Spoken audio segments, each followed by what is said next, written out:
અમરેલીમાં ખંડણીખોરો બેફામ બન્યા છે। 20 લાખની ખંડણી માંગતો ઓડિયો વાયરલ થયો।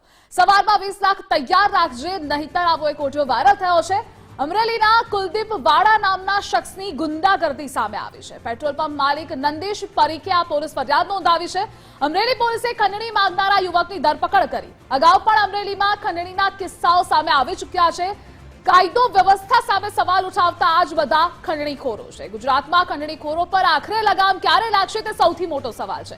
સરેઆમ ખંડણી માંગનારા લુખ્ખા તત્વોને સબક ક્યારે શીખડાવવામાં આવશે? ખંડણી માંગનારા તત્વોમાં ક્યાંથી આટલી હિંમત આવે છે તે પણ સૌથી મોટો સવાલ છે। શું ઓડિયો ક્લિપ હતી તે પણ અમે આપને સંભળાવી રહ્યા છીએ। 20 લાખ રૂપિયા અવારમાં મોકલજે, હું એક માણસ મોકલી રહી જાય તારી પાસે। એટલા બધા હોય મારી પાસે ક્યાંથી હોય એટલા બધા? અરે એટલો મોટો તું ધંધો લઈને બેઠો, તારી પાસે 20 લાખ રૂપિયા નો હોય? નો જ હોય ને ભાઈ, તું નો જ હોય। 20 લાખ રૂપિયા મોકલજે, હું તને હવારના પોરમાં કહી દઉં 20 લાખ રૂપિયા, નકર પેટ્રોલ પંપમાં ફાયરિંગ કરી। પૈસા તો એટલા બધા ક્યાંથી થાય ભાઈ? એટલા બધા થોડા હોય? પૈસા એ તું ગમે ત્યાંથી કરીને મને કહી દે। તને નામ ભૂલાઈ ગયું હોય તો હું પરિવાર કહી દઉં, કુલદીપભાઈ વાળા બોલું છું। હા તો 20 લાખ રૂપિયા હવારમાં તૈયાર રાખજે હો। ભલે, હા ભૂલતો નહીં। નો થાય ભાઈ, પૈસા ક્યાંથી કાઢવા? એટલા બધા થોડા હોય પૈસા? અરે પૈસો તું રોજ દિવસ નો પેટ્રોલ પંપ લઈને બેઠો, તારે કઈ 20 લાખ રૂપિયા નો થાય? ના ના, નો થાય ભાઈ। પેલા તો તારી ઉપર ફાયરિંગ કરવું પડશે મારે। તું વિપુલભાઈ નો દીકરો બોલે છે ને? હા તો 20 લાખ રૂપિયા રેડી રાખજે હવારના પોરમાં હો। પૈસા પણ ક્યાંથી એટલા બધા કરવા? અરે તું ગમે નથી ને કર, પૈસા ગમે નથી ને સેટિંગ કર। 20 લાખ રૂપિયા હવારના પોરમાં રેડી રાખજે। તું કેતો અત્યારે મારું સરનામું દઈ દઉં, તારે પોલીસ વાળાને કેવું તો કહી દેજો। નંદીશભાઈ પરીખ નામનો વ્યક્તિ કે જેઓ પોતાના સંયુક્ત પરિવારમાં રહી અને પેટ્રોલ પંપનો બિઝનેસ કરે છે, તેઓને એક અજાણ્યા નંબર પરથી કોલ આવ્યો હતો અને પોતે કુલદીપભાઈ વાળા નામનો વ્યક્તિ બોલે છે અને તેઓને 20 લાખ રૂપિયા માંગ્યા હતા। જો 20 લાખ રૂપિયા નહીં આપવામાં આવે તો ત્યાં પેટ્રોલ પંપ પર ફાયરિંગ કરશે એ પ્રકારની ધમકી આપી હતી। આ અન્વયે સિટી પોલીસની ટીમ દ્વારા તપાસ કરવામાં આવી હતી અને આ નંબર જે ફોન આવ્યો હતો એ વ્યક્તિને સુરતથી ટ્રેસ કરી જે કુલદીપ નામનો વ્યક્તિ છે કે જે નાના માછરાનો રહેવાસી છે તેમની ધરપકડ કરી છે। ધરપકડ કર્યા બાદ તેમના કોર્ટમાંથી રિમાન્ડ મેળવી હાલ રિમાન્ડ હેઠળ છે અને કાયદેસરની કાર્યવાહી હાલમાં ચાલુમાં છે। તો આપણી સાથે સંવાદદાતા ફારૂક કાદરી પણ જોડાઈ ગયા છે। ફારૂક, અમરેલીમાં છેલ્લા ઘણા સમયથી ખંડણીખોરો બેફામ બન્યા છે, લગામ ક્યારે લાગશે? જી ધ્રુવિશા, જણાવ્યું કે અમરેલી જિલ્લામાં કાયદો વ્યવસ્થાની પરિસ્થિતિ છે કે એને ખાડે લઈ જવા માટે ખંડણીખોરો પણ ઉમટી પીડ્યા હોય તેવું જોવા મળી રહ્યું છે। અગાઉ પણ છત્રપાલ વાળા નામના છે તે પેટ્રોલ પંપમાં આ રીતે ખંડણી માંગી હતી, ઘટના બની હતી, તેને પણ પોલીસે પકડીને કાયદાનો પાઠ ભણાવ્યો તો ફરી આવી એક ઘટના સામે આવી છે। માછીવાડા ગામનું છે કુલદીપ વાળા નામના શખ્સ છે કૃષ્ણા પેટ્રોલ પંપના નંદીશ પરીખ નામના જે પેટ્રોલ પંપનો માલિક છે તેમને 20 લાખ રૂપિયા તૈયાર રાખજો, નહીતર સવારે ફાયરિંગ કરીશ આવી ધમકી આપી હતી। એ અન્વયે નંદીશ પરીખે પોલીસ ફરિયાદ નોંધાવતા પોલીસે તરત તાત્કાલિક ધોરણે આ યુવકની ધરપકડ કરી છે અને હાલમાં તે પોલીસ પાંજરે પુરાઈ ગયો છે। લગભગ 20 લાખની ખંડણી માંગવાની ઘટના બીજી બની છે। અગાઉ પણ આવી જે ઘટનાઓ બની છે તેને પોલીસે સખત હાથે ડામી દીધી છે। ત્યારે હાલમાં કાયદો વ્યવસ્થાની પરિસ્થિતિ છે તેને કોઈ પણ રીતે કથળવા ન દેનાર અમરેલી જિલ્લા પોલીસ તંત્ર સજાગ બની હોય તેવું અત્યારે જોવા મળી રહ્યું છે। જી ફારૂક, તમામ માહિતી બદલ આપનો આભાર। આપણી સાથે ન્યૂઝરૂમથી એસોસિએટ એડિટર દીક્ષિત ઠકરા જોડાઈ ગયા છે। દીક્ષિત, છેલ્લા ઘણા સમયથી અમરેલીમાં ખંડણીખોરોનો ત્રાસ યથાવત છે, ખુલ્લેઆમ ગુંડાગર્દી કરી રહ્યા છે, ક્યારે આવા તત્વો સામે કાર્યવાહી થશે તે સૌથી મોટો સવાલ છે।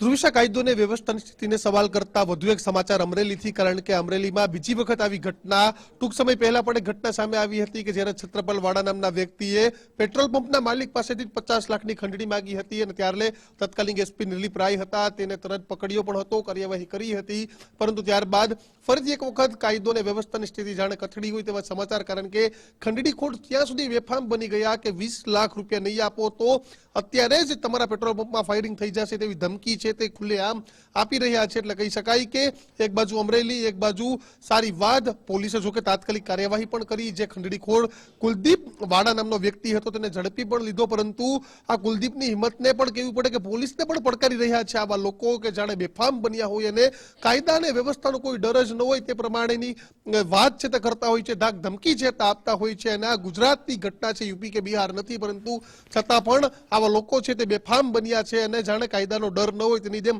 સીધી ધમકી આપતો ઓડિયો છે તે સામે આવ્યો છે। જ્યારે દીક્ષિત આ પહેલી ઘટના નથી, જેવી રીતે આપે પણ જણાવ્યું કે આ પહેલા પણ આવી ઘટના બની હતી. શા માટે સબક શીખવાડવામાં નથી આવતો? વારંવાર આવી ઘટનાઓ બનતી રહે છે અને આવી જ રીતે શું તેઓ ગુંડાગર્દી અને દાદાગીરી કરતા રહેશે?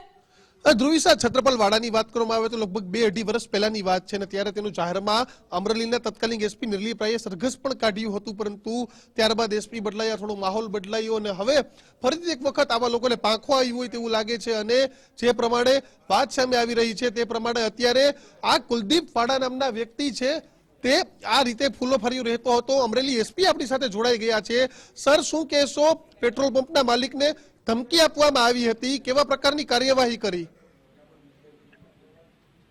જે કૃષ્ણા પેટ્રોલ પંપ છે એમના જે ઓનર છે પરીખભાઈ, એમને આ વ્યક્તિ દ્વારા ફોન કરીને પૈસા માંગ્યા હતા કે ભાઈ મને પૈસા આપજો નહીં તો હું તમારા પંપ પર ફાયરિંગ કરીશ.